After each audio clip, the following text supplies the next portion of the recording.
इस वीडियो का जो हमारा पहला टॉपिक रहने वाला है उद्देश्य का प्रस्ताव। उद्देश्य प्रस्ताव का था मतलब कि भारतीय संविधान निर्माण करने के लिए पहले एक उद्देश्य प्रस्ताव पारित किया गया था, पर जो कि जवाहरलाल नेहरू ने भारतीय संविधान के लिए एक उद्देश्य सामने लाए थे, उद्देश्य प्रस्ताव पारित किया था। 13 दिसंबर 1946 को जवाहरलाल नेहरू ने संविधान सभा के सामने एक उद्देश्य प्रस्ताव पेश किया कि हमारा संविधान का निर्माण करना है, तो हमने एक उद्देश्य प्रस्ताव पारित किया किस प्रकार संविधान का निर्माण होगा। यह एक ऐतिहासिक प्रभाव था जिसमें स्वतंत्र भारत की संविधान की मूल आदर्शों की रूपरेखा प्रस्तुत की गई थी।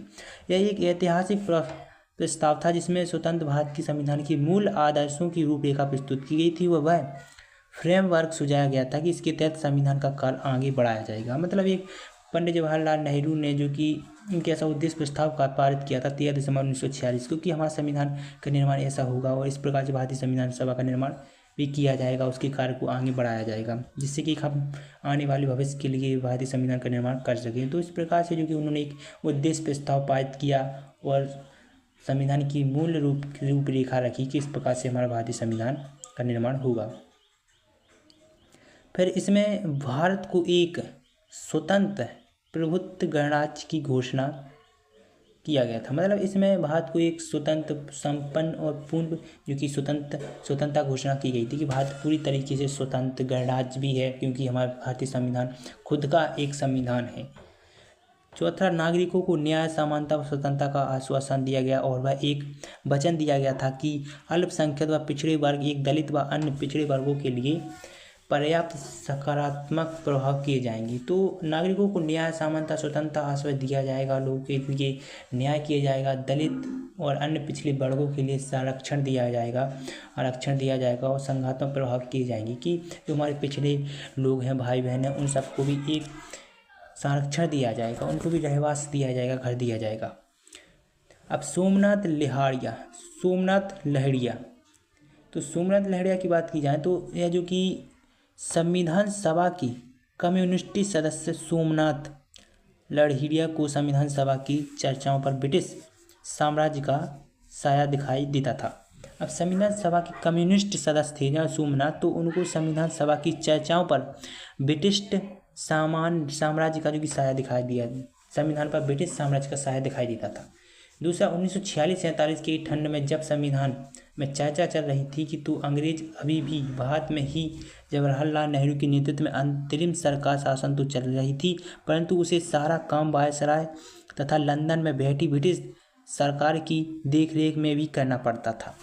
क्या था कि 1946 और 47 की ठंड में जब संविधान सभा में चर्चा चल रही थी तो अंग्रेज अभी भी भारत में ही थे और जवाहरलाल नेहरू के नेतृत्व में ब्रिटिश सरकार जो कि अंतरिम सरकार शासन तो चला ही रही थी, परंतु उसे सारा काम वायसराय तथा लंदन में बैठी ब्रिटिश सरकार की देखरेख में भी करना पड़ता था। तीसरा, लहिड़ी ने अपने साथियों को समझाया कि संविधान सभा अंग्रेजों की बनाई हुई और वह अंग्रेजों की योजना को साकार करने का काम कर रही है। अब चूंकि उन्होंने बताया था कि संविधान सभा अंग्रेजों की बनाई हुई है और वह अंग्रेजों की योजना का साकार करने का काम कर रही है।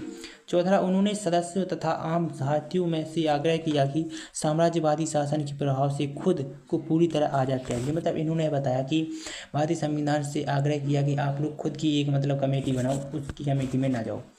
तो पृथक निर्वाचन की समस्या, पहला टॉपिक जो कि प्रथम निर्वाचन की समस्या क्या थी कि पहला चुनाव कैसे किया जाए, तो पहला चुनाव कैसे किया जाए वो जो कि पहली समस्या थी। तो पृथक निर्वाचन क्षेत्र का निर्माण करना, सबसे पहले एक निर्वाचन क्षेत्र करना जहाँ पर चुनाव कराया जा सके और तो एक निर्वाचन की समस्या हो रही थी उस समय। तो सबसे पहले पृथक निर्वाचन क्षेत्र का निर्माण करना, कहाँ पर चुनाव कराया जाए। 1919 में इसका विस्तार किया गया था। अलग अलग समुदाय के लोग अपने अलग अलग प्रतिनिधि चुन सकते थे। मतलब कि एक संविधान निर्वाचन की समस्या का सबसे प्रावधान था कि सबसे पहले पृथक निर्वाचन क्षेत्र चुनना जहाँ पर चुनाव किया जा सके।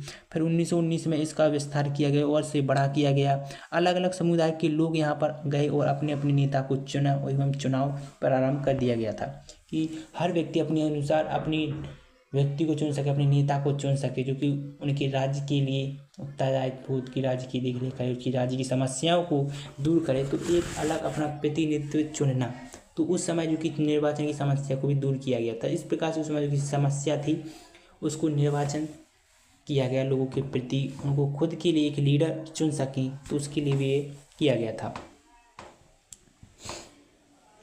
बी पोकर बहादुर, तो बी पोकर बहादुर पहला जो कि 27 अगस्त 1947 को मद्रास के बी पोकर बहादुर ने पृथक निर्वाचन को बनाए रखने के पक्ष में एक प्रभावशाली भाषण दिया।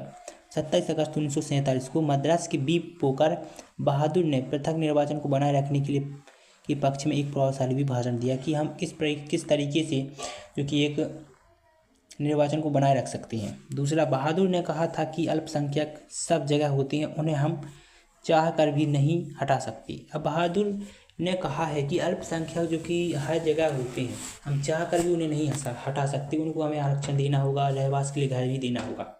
तीसरा, हमें ज़रूरत एक ऐसे राजनीतिक ढांचे की है जिसके भीतर अल्पसंख्यक भी औरों के साथ सदैव के साथ जीतेंगे और समुदाय के बीच मतभेद कम हो सके। मतलब हमें ज़रूरत है ऐसे राजनीतिक ढांचे की है जिसके भीतर अल्पसंख्यक भी की औरों के लिए मतलब उनका सहयोग किया जा सके अल्पसंख्यक के लिए।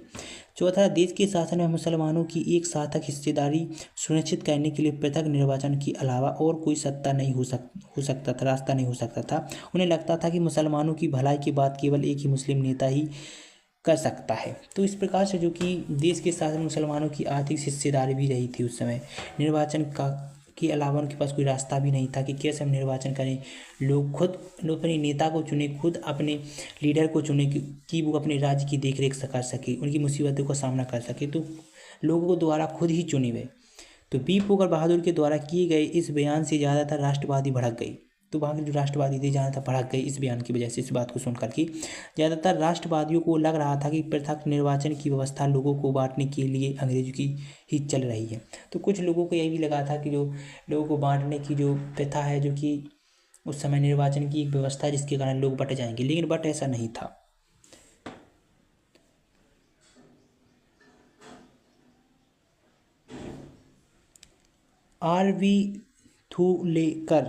आरबी जो कि धुलेकर कौन थे? तो आरबी जो कि धुलेकर भी एक प्रकार के जो कि नेता हुआ करते थे उस समय।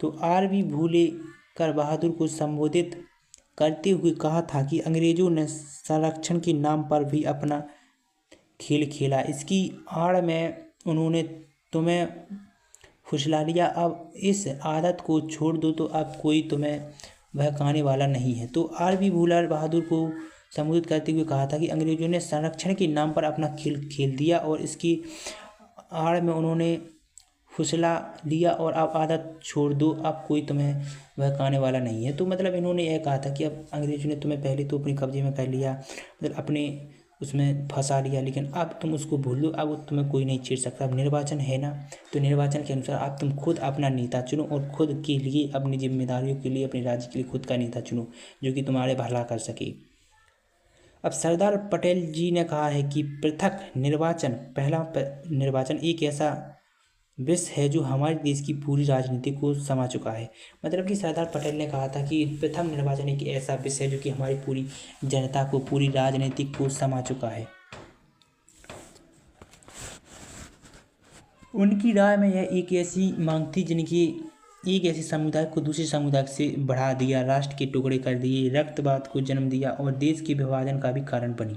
उनकी यह राय एक ऐसी मांग थी जिनकी एक समुदाय को दूसरी समुदाय के प्रति भड़का दिया, एक समुदाय के दूसरी प्रति समुदाय भड़का दिया और रक्त को जन्म दिया, मतलब भेदभाव होने लगा, खून संघर्ष होने लगा। तीसरा, पटेल ने कहा, क्या तुम इस देश में शांति चाहते हो? तो अगर चाहते हो तो उसे फहराना छोड़ दो। अब पटेल ने कहा कि तुम इस देश में शांति चाहते हो तो इसे, इन अफवाहों को फैलाना खत्म कर दो, छोड़ दो इन अफवाहों को। अब गोविंद वल्लभ पंत ने ऐलान किया कि यह प्रस्ताव न केवल राष्ट्र के लिए बल्कि अल्पसंख्यकों के लिए भी खतरनाक है। अब गोविंद वल्लभ पंत ने ऐलान किया था कि यह प्रस्ताव जो तुम लेकर आए हो न केवल राष्ट्र के लिए बल्कि अल्पसंख्यकों के लिए भी काफ़ी खतरनाक है। उनका कहना था कि यह आत्मघाती मांग है जो अल्पसंख्यकों को स्थायी रूप से अलग थलग कर देगी, उन्हें कमज़ोर बना देगी और शासन में उन्हें प्रभावी हिस्सेदारी नहीं मिल पाएगी। तो उनका यह कहना था कि आत्मघाती मांग है, जो कि यह मांग जो कि आत्मघाती अल्पसंख्यकों को स्थायी रूप से अलग अलग कर देगी और कमज़ोर बना देगी और शासन में उन्हें प्रभावी हिस्सेदारी नहीं मिल पाएगी। तीसरा, सारे मुसलमानों की पृथक निर्वाचन की मांग के समर्थक में नहीं थे कि उदाहरण के लिए बेगम इजाद रसूल को लगता था कि पृथक निर्वाचन का आत्मघाती साबित होगा और इससे अल्पसंख्यक व बहुसंख्यक की संख्या भी घट जाएगी। तो कई मतलब ऐसी व्यक्तियों ने, नेताओं ने भी इनका काफ़ी विरोध किया कि निर्वाचन नहीं होना चाहिए, पृथक निर्वाचन प्रणाली बहुत ही खतरनाक प्रणाली, जिसके कारण अल्पसंख्यक और बहुसंख्यक लोगों के बीच खतरा मंडराएगा, एक दूसरे से लड़ बैठेंगे। तो एक पद्धति का काफ़ी लोगों ने विरोध किया, प्रथम निर्वाचन प्रणाली का काफ़ी लोगों ने विरोध किया, जिसके कारण भारत में भी भेदभाव होने लगा।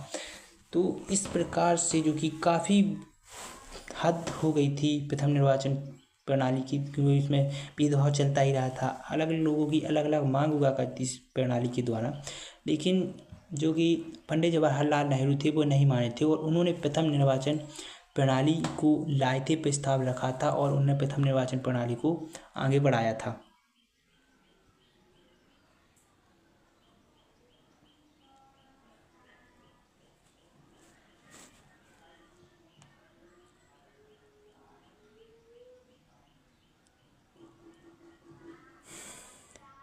NG रंगा, जो कि किसान आंदोलन के नेता और समाजवादी विचारों वाले एक NG रंगे ने अपनी अपील की कि अल्पसंख्यक शब्द की व्याख्या आर्थिक स्तर पर की जानी चाहिए।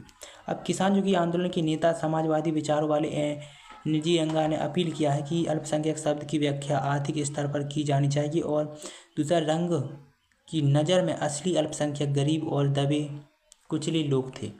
अब रंगा की नज़र में असली अल्पसंख्यक गरीब और दबे हुए कुचले लोग हुआ करती थी। तीसरा, उनका कहना था कि अधिकारों को लागू करने का प्रभाव इंतजाम नहीं किया जाएगा जब तक गरीबों के लिए इस बात का कोई मतलब नहीं है कि उनके पास जीने का पूर्ण रोजगार का अधिकार आ गया है। अन्य सभा कर सकते हैं, कि सम्मेलन कर सकते हैं, संगठन बना सकते हैं और उसके पास अन्य नागरिक स्वतंत्र हैं।